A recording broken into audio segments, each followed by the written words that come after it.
আপনার তো এমনি শখ এই দলের জন্য আপনি শেষ হয়ে যাবে এই দলের জন্য সে অনেক এই দলের জন্য আমার মা আজকে আমার সে অনেক শোকত দলের জন্য তার অনেক ত্যাগ আমরা তার মায়ের সাথে সেই ত্যাগের কোনো শেষ নাই। রিমান্ড কেটেছি, মাকে ছেড়ে যাই নাই, মা যেরকম আমাদেরকে ছেড়ে চলে যায় না, তাকেও ছেড়ে আমরা যাই নাই। আমার মায়ের অনেক এই বাংলাদেশের জন্য সে আপোষ নেই। একটা পরিত্যক্ত জেলের ভিতরে রেখে এই শেখ হাসিনা আমার মাকে কষ্ট দিয়েছে। আপনাদের মাধ্যমে চাই, জনাব মিডিয়ার মাধ্যমে চাই, জনাব 18 কোটি জনগণের পক্ষ থেকে এবং প্রকাশ্যে তাকে হত্যা করা হোক। তাকে 18 কোটি মানুষের দাবি, এই স্বৈরাচারের বিচার চাই, আমরা বিচার চাই, ওর বিচার চাই। ও আমাদের মাকে হত্যা করেছে, আমাদের মাকে হত্যা করেছে। আমরা এতিম হয়েছি, শুধু ভারপ্রাপ্ত চেয়ারম্যান তারেক রহমান এতিম হয় নাই। ভাইয়া তোমার সাথে আমরা আছি, ভাইয়া তোমার সাথে আমরা আছি, তোমার সাথে আমরা আছি। আমরা স্বপ্ন পূরণ করব, আমাদের মায়ের স্বপ্ন পূরণ করব আমরা ইনশাআল্লাহ তোমার সাথে থেকে। এই বাংলাদেশের স্বপ্ন উনি আমাদেরকে ছেড়ে যায় না, উনি আপোষী। উনি যাওয়ার অনেক ওনার ইয়ে ছিল, কিন্তু উনি যায় না, সুযোগ ছিল, উনি যায় না। উনি দেশকে এত ভালোবাসতো, এই দেশেই ওনার প্রাণ গেছে। আর তুমি কোথায় গিয়ে পড়ছো? এই শেখ হাসিনা তুমি কোথায় গেছো? এই শেখ হাসিনা তুমি এখন কোথায়? তুমি একটা হিন্দু দেশে, তোমার বিচার আল্লাহ তাআলা করবে। আল্লাহ তুমি বিচার করো, আল্লাহ তুমি বিচার করো, আল্লাহ তুমি বিচার করো, আল্লাহ তুমি বিচার করো। তুমি আমার মাকে আল্লাহ বেহেশত নসিব করো, আল্লাহ তুমি বেহেশতের উচ্চ মাকাম দান করিও, আল্লাহ আমার মাকে তুমি উচ্চ মাকাম দান করিও। আমিন সুম্মা আমিন। আল্লাহ আপনার মহিলারা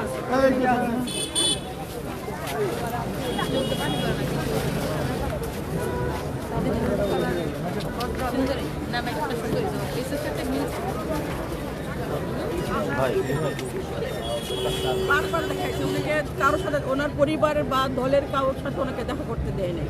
তখন এই স্বৈরাচার শেখ হাসিনা শেষ করে দিয়েছে এই দেশনেত্রী বেগম খালেদা জিয়াকে। কিন্তু ওনাকে একটাই বারবার প্রশ্ন করছিল, আপনি দেশ ত্যাগ করেন, তাহলে আপনি ভালো দেশের বাইরে গিয়ে চিকিৎসা করতে পারবেন। উনি একটাই কথা বলেছে, এদেশের জন্ম আমার, এদেশের মৃত্যু আমার, আমার সন্তানদের ছেড়ে আমি কোথায় যাব, এদেশের জন্য আমার মৃত্যুটা হয়। উনি এই 18 কোটি মানুষকে ছেড়ে উনি কখনোই যায় নাই। এই দেশের সন্তানদের ছেড়ে কখনো মা মাটি ছেড়ে উনি দেশের পালাই নাই। এই 11 দেখেছেন ওনার উপর কত অত্যাচার জুলুম হয়েছে। ওনার এই তারেক রহমানকে পঙ্গু বানিয়ে দিয়েছে। তারপরে আপনি এই আমাদের যে নেত্রী বেগম খালেদা জিয়ার ছোট ছেলেটাকে ওনাকে মেরে ফেললো। ওনার মা মারা গেল, জেলখানা থাকা অবস্থায় খালেদা জিয়ার মাটা মারা গেল।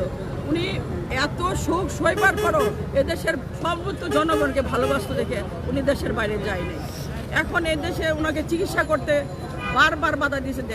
আপনারা দেখেছেন ওনার হাতের অবস্থা কি, ওনার শরীরের অবস্থা কি, ওনাকে দেয় না। একটা বাংলাদেশে যে একটা ডাক্তার দেখাবো পিজি হাসপাতালে বা কোথাও ডাক্তার দেখাবো প্রাইভেট, তাকে দেয় নাই। সে শুধু স্বৈরাচার হাসিনা। আমার মনে হয় এই স্বৈরাচার হাসিনার এই যে অত্যাচার আমাদের এই নেত্রীর খালেদা জিয়ার উপর হয়েছে, আমরা চাই এই স্বৈরাচার এই 5 আগস্টে যে অত্যাচার করেছে, মানুষকে গুম খুম করেছে, ওইখান থেকে এনে ওনার ঝুলান্ত ফাঁসির মধ্যে ওনারাকে ঝুলাই মারুক। সর্বোচ্চজনক দেখুক যে আসলে কষ্টটা কি। আর দেশ নেতৃত্ব বেগম খালেদা জিয়া তো আপোষী নেত্রী, কখনো অন্যের সাথে আপোষ করে নাই, দুর্নীতির সাথে আপোষ করে নাই। একটা ভুয়া মামলা দিয়ে ওনাকে এই জেলখানা থেকে পঙ্গু বানাই দিল। দেশবাসীর কাছে আমাদের একটাই চাওয়া, এই দেশবাসীর জন্য সর্বোচ্চ জনগণ যেন ওনার জন্য দোয়া করে, আল্লাহ পাক রাব্বুল আলামিন যেন ওনাকে জান্নাতুল ফেরদৌস দান করে। আর জিয়া পরিবারকে এই সুখ সইবার মতন যেন শক্তি দান করে। আমাদের এই দেশ নায়ক জনাব তারেক রহমান ভারপ্রাপ্ত চেয়ারম্যান, ওনাকে যেন রহমতের চাদর দিয়ে ডেকে রাখে, এই সুখ সইবার যেন তাকে ক্ষমতা দেয়।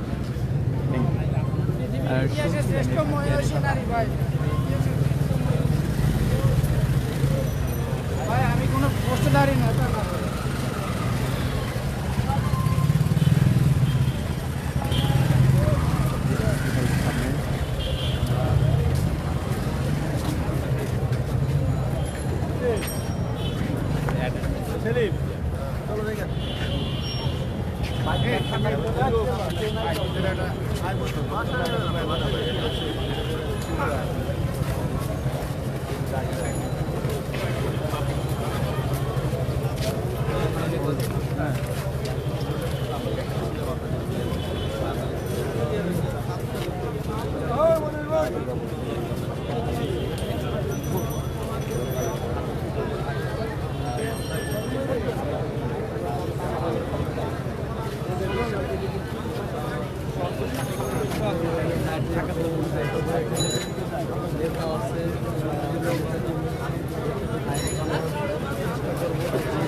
আমাদের উপর যেভাবে নির্যাতন জুলুম হয়েছে, সেই নির্যাতন জুলুমের সময় আমাদেরকে অনেক প্রবলন দেওয়া হয়েছে যে আমরা এই দল ছাড়লে আমাদেরকে এই করা হবে সেই করা হবে।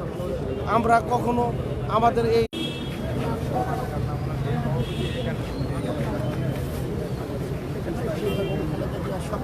এবং আমরা আশা করেছিলাম বেগম খালেদা জিয়া সংসদে দেশনায়ক তারেক রহমানের হাতে দেশের শাসনভার বলেন আর জাতীয়তাবাদের পতাকা উনি তার হাতে তুলে দিয়ে যাবেন।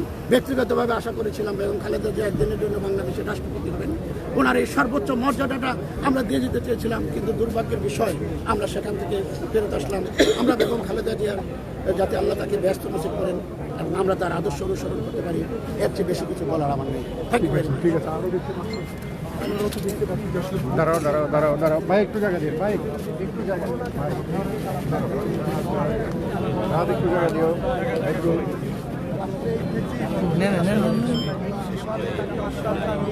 এই দেশের মানুষের জন্য উনি দেশের জাতির কল্যাণের জন্য উনি যে সংগ্রাম নিজে প্রবাসী দেখিয়ে দিয়ে গেছে পৃথিবীর ইতিহাসের নজিরবিহীন।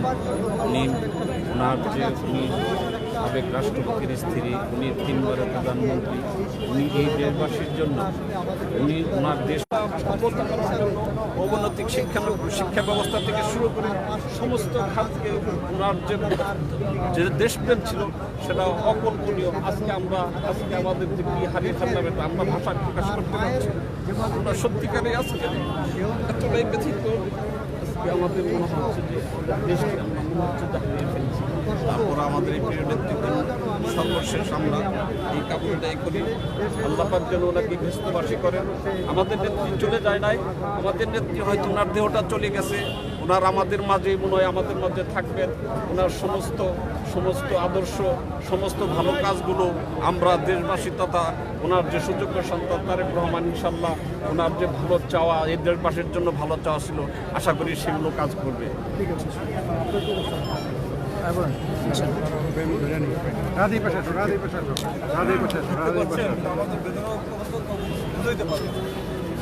হারিয়েছি, কিন্তু আমার কথা হলো যে আমরা দুর্নীতিমুক্ত সমাজ করবো। এই আমাদের আশা, এক নম্বর আশা হলো আমাদের দুর্নীতিমুক্ত সমাজ করবো। তার পিছনে যে লোকগুলো ঘুরে তারা স্বার্থন্বেষী, তারা স্বার্থপর, তারা স্বার্থ সিদ্ধি না করতে পারে, সেটা আমাদের তারেক দিয়ে লক্ষ্য করতে হবে। এটি আমার অন্যায়ের কাছে আপোষ আমরা করবো। যারা অন্যায় করে তাদেরকে দল থেকে বাদ দিয়ে দিতে হবে, তাদেরকে দল থেকে আউট করে দিতে হবে, তাদের দুর্নীতি করতে হবে।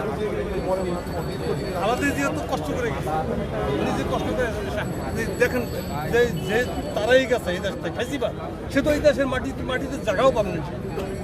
এই মাটিতে তার জায়গা হবে না, এই মাটিতে তার জায়গা হবে না। নেতৃত্ব কিছু বলেন আসলে ওনাকে নিয়ে যদি কিছু উচ্চারণ করেন, ওনাকে নিয়ে খালেদা দেশে তো অনেক কিছু করে, কিন্তু সে শেষ পর্যন্ত সে গণতন্ত্র যে প্রতিষ্ঠা সেটা হচ্ছে দেখে যেতে পারে। এটা হলো আমাদের নারী শিক্ষা সম্পূর্ণ ভূমিকা রাখে। কিন্তু আমাদের তুমি আমার কাছে আসো, তুমি আমার কাছে আসো। আসসালামু আলাইকুম, আমি একজন জুলাই যোদ্ধা তারেক লস্কর। আসলে আমি দুইবার গুলিবিদ্ধ। এখনও আমি চিকিৎসাধীন আছি। ভারপ্রাপ্ত চেয়ারম্যান তারেক রহমান আমার চিকিৎসা করাইতেছেন তার নেতৃত্বে। আসলে দেশ নেত্রী বেগম খালেদা জিয়া আমাদের মা, মানুষের নেত্রী। আসলে ওনার স্মৃতিচারণ যেটা আর কি, আমি সাবেক ছাত্রদল ঢাকা মহানগর উত্তরের সহসাধারণ সম্পাদক।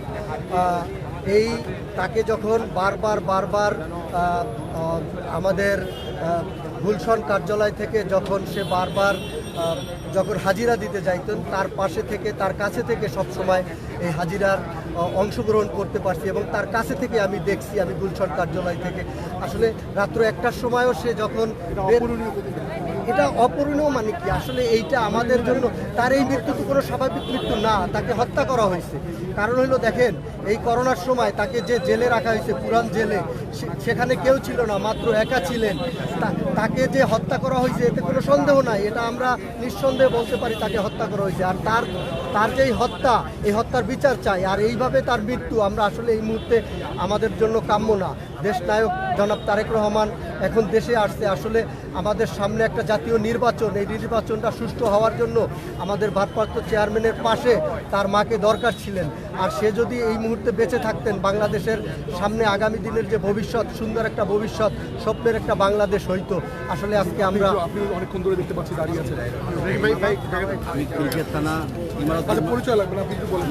আমি চাই যে শত শত কোটি টাকা একজনে মারছে, কোনো অন্যায়ভাবে তাদের বিচার হয় নাই। দেশনেত্রী বেগম খালেদা জিয়ায় 2 কোটি 4 কোটি টাকার জন্য তারা যে জীবন করে জেলও রাখছে, এটার বিচার আমরা যতদিন বাঁচি এতদিন তো চাই যে এটার বিচার যে রাখছে জেলে তাদের বিচার করা দরকার। আর দেশনেত্রী বেগম খালেদা জিয়া যে যেভাবে জনগণের স্বার্থে, বাংলাদেশের স্বার্থে, সবার স্বার্থে আমরা কিভাবে পালন করব, আমরা ভাষা হারিয়ে ফেলেছি। তার স্মৃতিচারণ করতে গিয়ে দু একটি কথা না বললেই নয়। আমার মনে আছে 2016 সালে যখন দেশনেত্রী বেগম খালেদা জিয়ার হাজিরাকে কেন্দ্র করে আমরা হাজিরা দিতে যেতাম, আমার নেত্রী তখন, আমি যখন ম্যাডাম যখন হাজিরা দিয়ে যাচ্ছে, ঠিক তখনই দেশনেত্রী বেগম খালেদা জিয়া বলছে শিমুল ভাইকে, এই শিমুল, ওই ছেলেটাকে গাড়িতে উঠতে বলো, নাহলে পুলিশ ধরে নিয়ে যাবে। এই যে নেত্রীর যে কর্মীদের প্রতি ভালোবাসা। আরেকটি কথা, 2017 সালে যখন রায় দিবে, এই যে আমরা যখন হাজার হাজার হাইকোর্টের মধ্যে বন্দী ছিলাম, নেত্রী গেটের সামনে দাঁড়িয়ে গেছে যে পুলিশরা যদি ওদেরকে না ছাড়ে তাহলে নেত্রীও গাড়ি সহকারে যাবে না। এইসব স্মৃতিচারণ, কর্মীর প্রতি যে ভালোবাসা নেত্রীর, এটা ভুলার না আমাদের। আমরা শুধু একটাই দাবি করি, আপনাদের মিডিয়া ভাইদের মাধ্যমে আপনারা সবসময় আমাদেরকে দেখেছেন, আমাদের নেত্রী দেশনেত্রী বেগম খালেদা জিয়াকে যাতে শহীদ রাষ্ট্রপতি জিয়াউর রহমানের কবরের সাথে সমাহিত করা হয়। কারণ স্বৈরাচারী শেখ হাসিনা যেভাবে এই মাজারকে উচ্ছেদ করে দিতে চেয়েছিল, এখান থেকে উঠিয়ে দিতে চেয়েছিল, বাংলার জনগণ, সারা বাংলাদেশের জনগণ, পৃথিবীর জনগণ যাতে দেখে এবং সারা বাংলার লক্ষ কোটি জনগণ যাতে এই সরকার অপূরণীয় ক্ষতি, এটা একটা অপূরণীয় ক্ষতি। হ্যাঁ, তারপরে দেশ ছেড়ে আমাদের নেত্রী পালিয়ে যায় নাই। আমার নেত্রী আমাদের দেশের জন্য, মাটির জন্য, আমাদের জনগণের জন্য তারপরও দেশে রয়েছে। আজকে আমাদের যে আল্লাহ রাব্বুল আলামিন তাকে নিয়ে এসে তাকে যেন বিস্তার নসিব করুক এবং দেশের মানুষের যেন শান্তি দান করুক। বলা হবে ঠিক আছে না?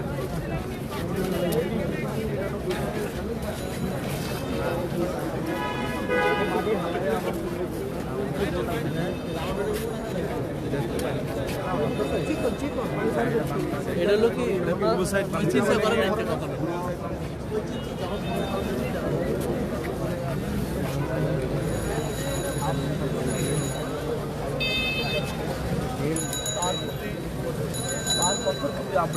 শ্রদ্ধা রেখে কিন্তু তখন আপনারা দেখুন বাংলাদেশের অবস্থা। আজকে সমগ্র বাংলাদেশ কাঁদছে, সমগ্র মায়েরা কাঁদছে, বোনেরা কাঁদছে, ভাইয়েরা কাঁদছে, বৃদ্ধরা কাঁদছে, শিশুরা কাঁদছে। আল্লাহর কাছে প্রার্থনা করি, আপনি তো অন্তরের খবর জানেন, হে অন্তর্যামী জীবনের। এরপরে দলের চূড়ান্ত পর্যায়ে দলের হাইকমান্ড একটি মিটিং আহ্বান করেছে, তারপরে সিদ্ধান্ত গ্রহণ করা হবে।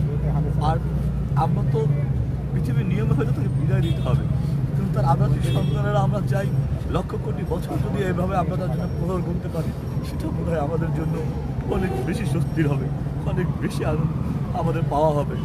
তাই সেটি যেহেতু মহাকালের নিয়মে পাওয়া যাবে না, তাই মহান রাব্বুল আলামিনের কাছে বারবার দোয়া প্রার্থনা করছি, আল্লাহ তাকে জান্নাতুল ফেরদৌস নসিব করুন। এবং রাষ্ট্রের কাছে বারবার অনুরোধ করছি তাকে যাতে শহীদ রাষ্ট্রপতি জিয়াউর রহমানের সমাধিস্থলে সমাহিত করা হয়, যাতে করে আমরা বারবার আমাদের মমতাজ মায়ের জন্য দোয়া করতে যেতে পারি, বারবার তার জন্য যাতে তাকে স্মরণে রাখতে পারি। ইনশাআল্লাহ যতদিন বাংলাদেশ থাকবে নিশ্চয়ই এই দেশটিতে বেগম খালেদা জিয়ার অবশ্যই সংগ্রাম কেউ ভুলবে না। তাই আপনাদের কাছে দোয়া চাই। গণমাধ্যম কর্মীদের অনেকের অস্ত্রসিক্ত নয়ন দেখেছি, কারণ তারা আপসীন সংগ্রাম দেখেছেন। এই গণমাধ্যম কর্মীদের প্রতিও আমরা কৃতজ্ঞতা জানাচ্ছি।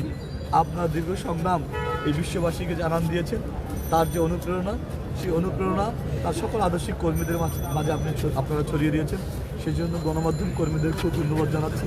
আপনাদের কাছেও আমাদের মমতাময়ী মায়ের জন্য দোয়া চাচ্ছি। ধন্যবাদ।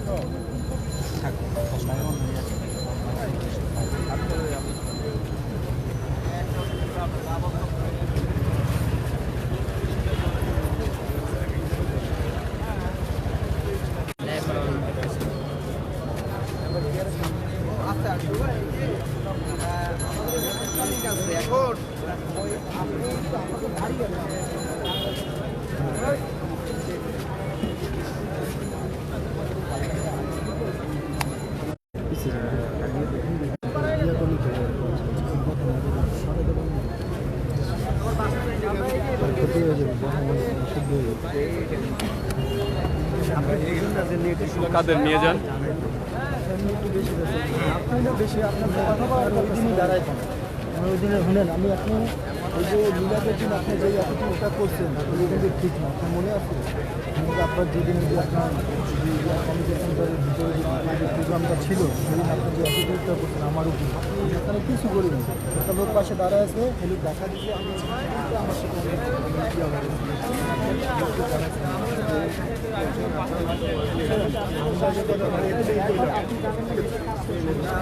ভাই বুঝে নেন সবাইকে বলি না আমি বলছি আপনি কানে কম শুনছেন আমি বলছি ভাই